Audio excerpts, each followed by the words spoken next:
শীতের সকালে খেজুরের রস খেতে শৈশবের কথা মনে পড়ে যায়।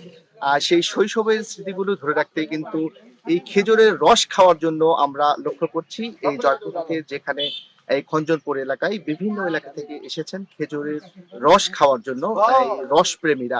আরেকটি বিষয়, শীতের সকালে কিন্তু আমরা নানা ধরনের পিঠাপুলি করে থাকি শীতের সময়টাতে, বিশেষ করে ভাপা পিঠা, রস পিঠা সহ নানা ধরনের পিঠা করে থাকি।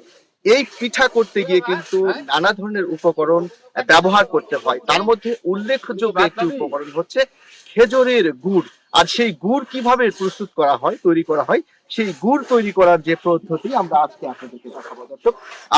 আমরা লক্ষ্য করেছি জয়পুরহাটের অনেক কয়েকটি জায়গায়, প্রায় 10-15টি জায়গায় কিন্তু এরকম খেজুরের রস সংগ্রহ করে গুড় তৈরি করা হচ্ছে। আর এই গুড় কিন্তু বিশেষ করে আমরা যেটি জানি যে শীতের সময় নানা ধরনের যে পিঠাপুলি, জামাইদেরকে ডাকা, এরপরে আত্মীয় স্বজনদেরকে ডাকে কিন্তু যে পিঠাপুলি তৈরি করা হয়, সেই পিঠাপুলি তৈরি করার যে একটি সবচেয়ে গুরুত্বপূর্ণ যে একটি উপকরণ, সেই উপকরণ কিন্তু গুড়। আর সেই গুড়ই কিন্তু তৈরি করা হচ্ছে। সকাল থেকেই গাছিরা কিন্তু এই গাছ থেকে খেজুরের রস সংগ্রহ করেন এবং সেখান থেকেই তারা কিন্তু এই রসগুলো নিয়ে এসে এখানে জাল করেন। আর জাল করার পরে কিন্তু দীর্ঘ 3-4 ঘন্টা জাল করার পরে তাদের যে গুড়, সেটি কিন্তু প্রস্তুত করা হয়। আরেকটি বিষয় জানিয়ে রাখি আপনাদেরকে, জয়পুরহাটের যে গাছিরা রয়েছে, বিশেষ করে রাজশাহী এবং চাপাই এলাকাগুলো থেকে এসে তারা এই জয়পুরহাটের গাছ ক্রয় করে তারা কিন্তু গাছ লাগান। আমরা খবর নিয়েছি যে এখানে প্রায় জয়পুরহাটে 15,000 এখানে গাছ থেকে এই রস সংগ্রহ করা হচ্ছে। আমরা একটু কথা বলতে চাই, এখানে অনেক রস প্রেমীরা এসেছেন রস খাওয়ার জন্য সকালে। বিশেষ করে আপনারা কোথা থেকে এসেছেন এবং এখানে কেন এসেছেন একটু বলবেন? জয়পুরহাট থেকে আসছি রস খাওয়ার জন্য এবং গুড় নেওয়ার জন্য। আরেকজন এসেছে, আপনি রস খেলেন কিনা? জি, রস খেয়েছি। কেমন? এখানকার রস, খাঁটি রস, একবারে পিওরটা পাবেন আপনারা। বলতে গেলে একবারে সকালে যেটা গাছ থেকে নামায় সেটাই আমাকে দেয়, কোনো ধরনের কোনো ভেজাল নাই এটার মধ্যে। দর্শক, আমরা যেমনটি শুনছিলাম যে এখানকার যে একবারে ভেজাল মুক্ত গুড় নেওয়ার জন্য সকাল থেকেই কিন্তু ভিড় পড়ছে বিভিন্ন এলাকা থেকে জয়পুরহাটের মানুষেরা, এবং এই বিশেষ করে রস প্রেমী মানুষেরা কিন্তু এখানে এসেছে। আমরা লক্ষ্য করছি এখান থেকে কিন্তু রস ঢেলে ঢেলে দেওয়া হচ্ছে এবং এখান থেকে রস বিক্রি করা হচ্ছে। যিনি রস বিক্রি করছেন আমরা তার কাছে একটু জানতে চাইবো, এখানে রস কত করে বিক্রি করছেন? 50 লিটার। 1 লিটার 50 টাকা। রস কি একবারে খাঁটি? হ্যাঁ, খাঁটি রস একদম।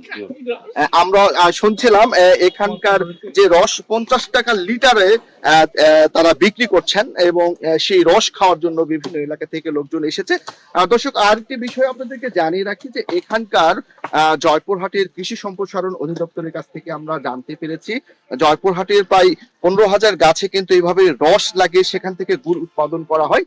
প্রায় 200 মেট্রিক টন গুড় এই জয়পুরহাট থেকে উৎপাদন করা হয় এবং এখানকার গুড় কিন্তু শুধু জয়পুরহাটে নয়, রাজশাহী, চাপাই, ঢাকা সহ বিভিন্ন এলাকা থেকে বিভিন্ন এলাকায় কিন্তু এখানকার গুড় চলে যায়। আমরা একটু কথা বলতে চাই এখানকার যারা গুড় তৈরি করছে, আমরা তাদের সাথে কথা বলতে চাই। তাদের যে এই গুড় বেচা কিনা কেমন হচ্ছে, সেই সাথে উৎপাদন কেমন হচ্ছে, আমরা একটু জানতে চাইবো। এখানকার যিনি গুড় তৈরি করছে কেমন গুড় উৎপাদন করেন এবং দাম কেমন, বেচা বিক্রি কেমন একটু বলবেন? আমাদের এখানে গুড় উৎপাদন হয় আর 3 থেকে 3.5 মণ ওজন হয়, বুঝছেন। আর বেচা বিক্রি আপনার 200 আর 400 বিক্রি করি। এই গুড় কোথায় কোথায় যায়? আর এই গুড় যায় জয়পুর যায়, আপনার ঢাকা যায়, নারায়ণগঞ্জ যায়, আপনার ময়মনসিংহ যায়, বিভিন্ন এলাকা যাচ্ছে, আবার বিদেশেও যাচ্ছে ভালো উন্নত মানের গুড় গুলি, বুঝলেন। বিদেশেও যাচ্ছে, কাতার লিয়া গেছে, সিঙ্গাপুর লিয়া গেছে এই গুড়।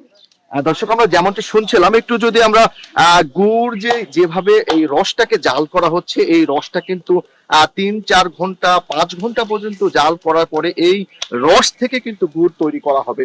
আমরা যদি সব মিলিয়ে বলি যে এখানকার জয়পুরহাটের গুড়ের কিন্তু একটা খ্যাতি রয়েছে। বিশেষ করে এই জয়পুরহাটের গুড়, জয়পুরহাটের যে মানুষ এখানে বিক্রি করার পরও কিন্তু জয়পুরহাটের জেলা বাদেও কিন্তু বিভিন্ন জেলাতে এই গুড় রপ্তানি করা হয়। বিশেষ করে রাজশাহীতেও নিয়ে যাওয়া হয় এখানকার গুড়, চাপায় নিয়ে যাওয়া হয়, ঢাকায় নিয়ে যাওয়া হয়। সব মিলিয়ে যদি বলা যায় এই জয়পুরহাটের খেজুরের রস থেকে গুড় তৈরি করে বাণিজ্যিক ভাবে একটা বড় ধরনের অর্থনৈতিক লাভ করেন তারা।